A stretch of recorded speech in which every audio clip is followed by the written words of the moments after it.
serious business. Just one little hint. So the point is, we had certain habits already, and we didn't have to, I don't know whether you say work on them as hard as other people, but you know, in this one, Yusuf is thanking Allah for understanding events and situations. When all this stuff was happening to me, I just looked up and I just did, shoot, I'd go to there to UC Berkeley, get all the books on law, get all the books on police psychology, and I'd study them just like I study now. Same thing, if it's management, if it's this, if it's that, I just go get the books and study it, take notes, and then do my own stuff, you know, with it, stir it up with my own stuff, and off we go. With Negro characteristics. It don't make no difference what it is. So, during that period of time, I said, man, Negroes don't last long. You know, you analyze what's going on. I don't know. I was just analyzing all the time. You have to analyze. So if 100 Negroes walk through that door, 97 of them gonna get hit with a baseball bat. Like if 100 niggas go to federal court for drugs, 97 of them going to the penitentiary, and 3 are not. When you're arrogant and young, you think that 3, I'm gonna be one out of that 3. Cause I'm big so-and-so, I'm the smartest nigga in town, and I know what's going on. I didn't do that. I said, I don't like those odds. I said, goodbye, America. Y'all can keep this boy. I said, you know, in other words, it wasn't an arrogant decision, it was a good decision based on probability. How are 97 people gonna go to penitentiary and lose everything they got? And they're gonna be there so long, they're gonna lose their family, their house, they're gonna lose all of that. The government gonna take it from them. And then 3 of them gonna get away. And if you get away with the feds, they're gonna be right back 2 weeks later. They really gonna get you then. I don't know if you know the system. If you beat a big case with the feds, that's it. You got them all riled up now. They gonna get you. That's the way they do. Well, they got everybody else. But I said, no. Goodbye, everybody. I'm gone. And I knew they knew I was leaving because I was telling people, some of my friends that was polices. So I knew they knew I was going. Maybe they just didn't believe it because niggas don't run off. And then to run to Algeria, maybe to Monte Carlo or down Acapulco or somewhere, or back down to Arkansas for a few weeks. It's like the Negroes here. The police was so sad. All during the 90s, 80s and 90s when they was having all them big cases. Most of the Negroes from DC is from Carolina, right? A few of them from Virginia, but most of them from Carolina. When a Negro got a case up here and he run off, they just sent a message to the police department down the town that his family came from. That they'd have somebody go down there and pick him up. Because it's as far as he can think, right? They're not gonna think the Negro gonna run all the way away to Africa. You know what I mean? He ain't running down the street. So I'm telling you that they know me in detail. They've been watching me. They've been smelling my clothes, all of that. So they know who I am, and they know how I behave. They already know that. Just like I know them, and they can make, I can make, okay, you have to admit that when I discuss the system, I'm relatively accurate. I'm not going to say 100% because that means, you know, that I know something. 95%. Who's that accurate about anything? Nobody. Why am I that accurate about them? They know me and I know them. It ain't no big deal. They can predict what I'm going to do, and I can predict what they're going to do. Right? Only thing I'm saying now, things are a little too tight, but we got to set that junk aside. I'm tired of you playing with me, and we got work to do. Right? I'm tired of you doing what you do, and you ought to be tired of doing it by now. You got all of the stuff. You don't have to worry about me going crazy with sex and stuff, because I ain't running after nobody. And then I'm at 75 years old. If I wasn't running after them when I was 35 and 45, by the time you get 75, you done got, functional, but who cares, at 75. Just think, if you ain't running after no tenders when you running in the hills, lifting weights and full of juice, and you sticking to, they don't believe it, of course. These people are so silly. I'm going to tell you, you won't believe it. I'm running down the road up there that's up in the hills. Here's a white man. You can tell he's police, he's got a crew cut like you. And then you got a real pretty white girl with him. This white girl runs up in front of me, and then when we go around the middle, she stops and crosses her legs and bends over. And I'm looking straight at one of the nicest looking vaginas I believe I've ever seen. They must have had a vagina contest. No, they took y'all white police women, you gotta come in, let's look at your vagina and see which one you're gonna flash on the Negro. I said, boy, that is a nice vagina there. That boy is nice. It was nice looking. Nice looking, I'm telling you. They had a contest. They had to have. And then, when I was running over here, where I went over there today, same, right there at DuPont Park. This is 90, 91 or something. Maybe late as 92. So, those sex books they have everywhere? So I'm running, and there's a book right there on the trail, and it's open to a page with an Arab woman with her behind. When you look at it, and I'm walking, I'm running. I said, boy, that girl, that is pretty serious. And they just do stuff like that, right? I mean, they do stuff like that all the time.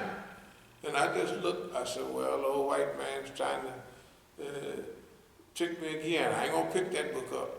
And then the shaitan said, oh, you just take a little peek, it ain't gonna hurt nothing. And I tell her, I ain't gonna be bothered with that book. I don't wanna see no vagina. It's like you play with the shaitan. You can play with him. You can get tough with him. No, sucker. You can't tell, get it. They do that little stupid stuff all the time. So they know where I'm coming from. Okay? The power test.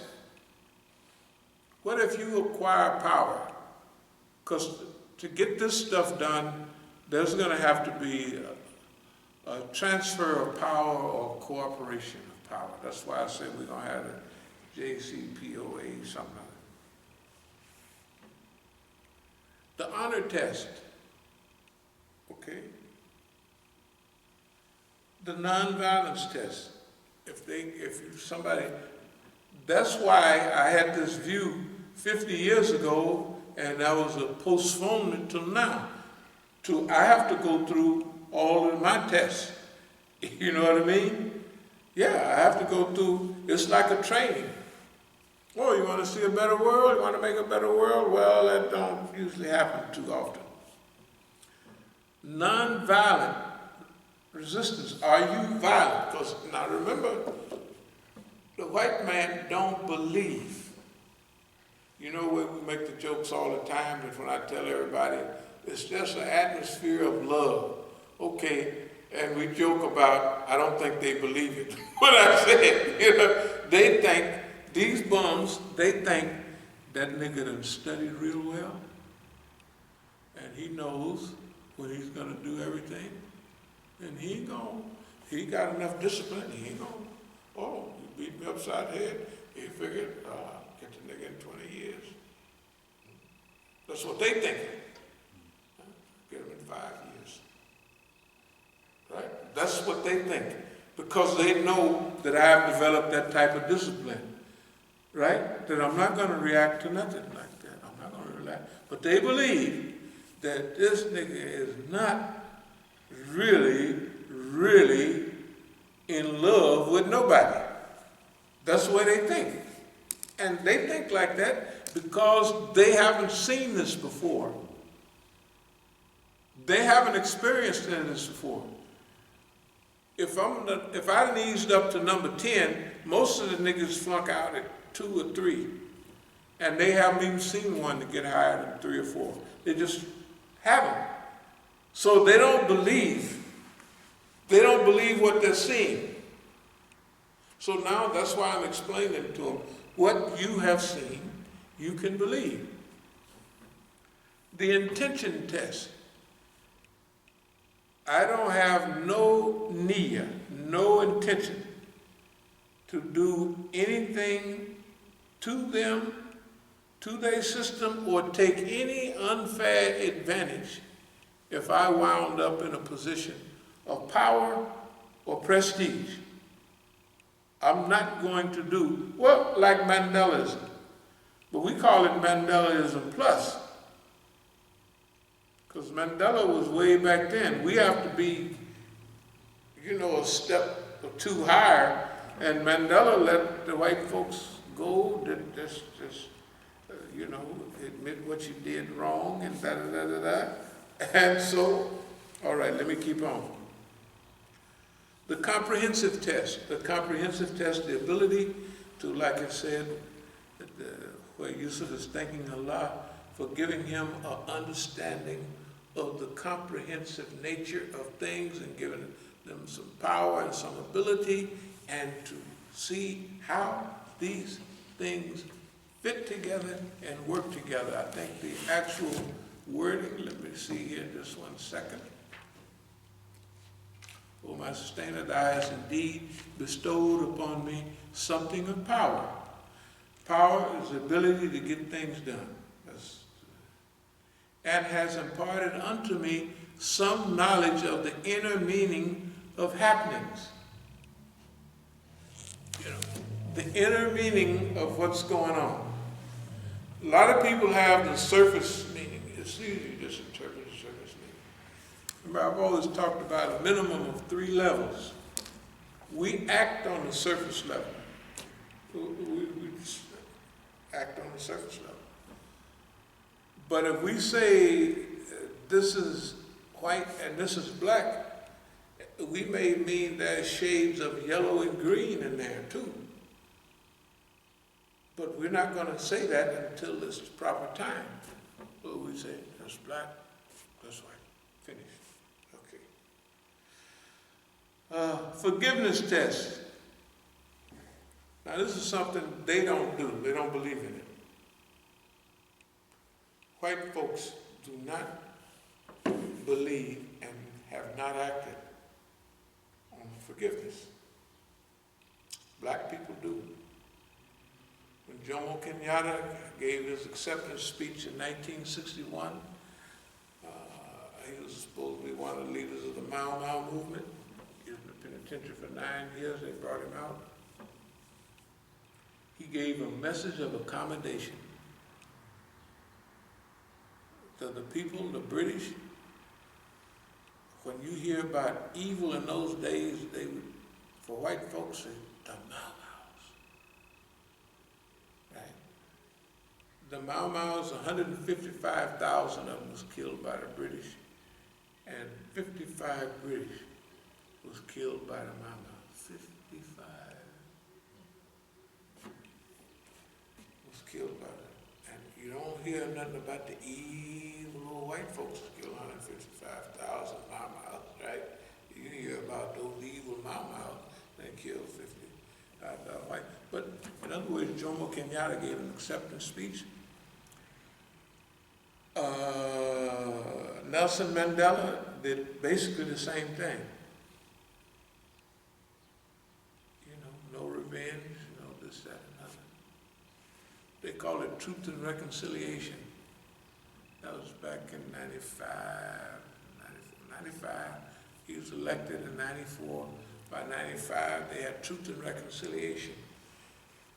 If you was a white man, you could come and say before the committee, yes, I hung niggas by the toes and the feet, and they was doing that. And I did this and I did that. I said, well, you reconcile. That's all they had to do. Truth and reconciliation. You just tell the truth, and they say, yeah, I did this, I did that, and they walked on out the door. White folks don't do that. They don't do that. When you rebel, the brothers rebel against the white folks in the 60s, they're in the penitentiary now. Imam is still in the penitentiary. Of course, I'm going to tell the feds that the feds offered me something when they came here. Well, if you have any friends or you need some favor, so I'm just saying it's public. So I don't need no favor for no FBI. But I will say this. I do have a friend that's rotting in the federal prison right now. We'd like to see him come home. No deal, I ain't signing nothing, I ain't telling on nobody, I ain't doing, but I'd like to see him come home before he dies. His health is getting bad, and everybody knows it. They got a phony trial that they gave him, and everybody knows it. They said he was a Black Panther, he was a this, and they gave him a bad news, bad spill, and the people say he's guilty. It would be nice to let him out, not just before he dies, like the brother spent 42 years down there in Louisiana. They let him out the day before he died. Do you know how scientific that is? They waited. He had cancer. They didn't say you're going out for a week and look around and enjoy that week. Heck no. He got out yesterday and he died today. That was the way it was. 42 years. Okay. The click test. The click test is everybody belongs to a clique. Most. We did everything we did here without a clique. No matter how it looks, we did what we have done over the years without a clique. Okay. Everybody that I know is part of a clique. They call from Iran, they're part of a clique. Right? They're part of a clique. That clique was useful in the old days. It was useful when you had the Democratic Party is a clique, the Republican Party is a clique, and then each side, inside of each party is smaller cliques. You know what I mean? One is really, really, really liberal. They really want to see people, that's a few of them, 4 or 5. And then you got the majority of them, they're part of the big mouth clique that won't give you a dime. They just sit there, they do like Nancy Pelosi them. Them people, I can't even stop laughing now. They actually put on kente cloth and took a knee. The Democrats. I don't know, we was calling it something, Munaficracy. Yeah, Munaficracy. They're not even hypocrites, they're something else. The people, they do that stuff. That's what they do, right? That's called Americanism. That's what they do. That ain't, nobody is upset about that. What you doing? Why are you doing that? They're not upset about it, right? Because that's what people do. The wind is blowing this way, the wind is blowing behind the so-called demonstrators, but the government is behind them with the fan blowing all that stuff. They're controlling this message. okay? But here's the thing, we want to get to a certain stage. I'm going to speed up a little.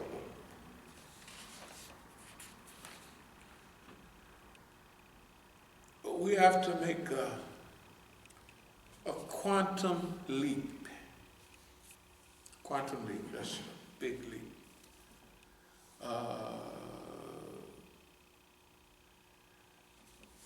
In America, we have to do this new American thing.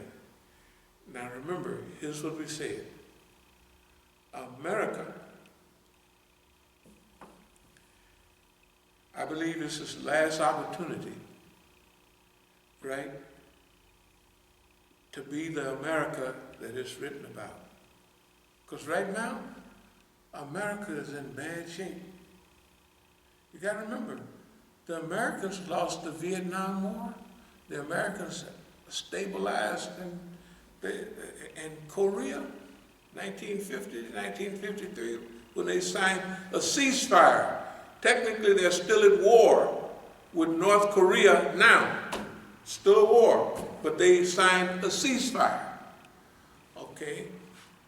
Let's skip lynching and burning and all of that, and let's skip all of that, and we get to the Vietnam War. America ain't win no Vietnam War. They didn't win that war.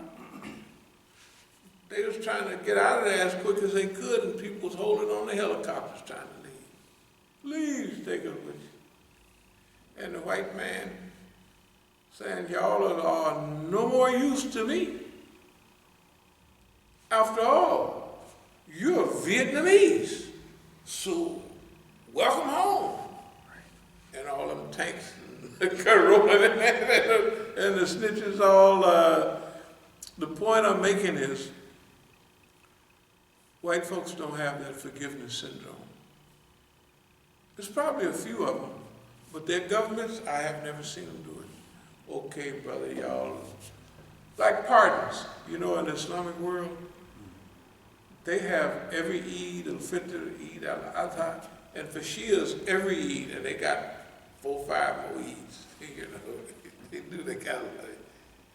They let people go every time from prison and stuff like that. When they had this coronavirus here in Iran, they said, okay, we're gonna let, I don't know how many thousands of people go. They said, well, we're giving you a parole, and then if things go one way or the other, we'll call you back later. They actually just let them go.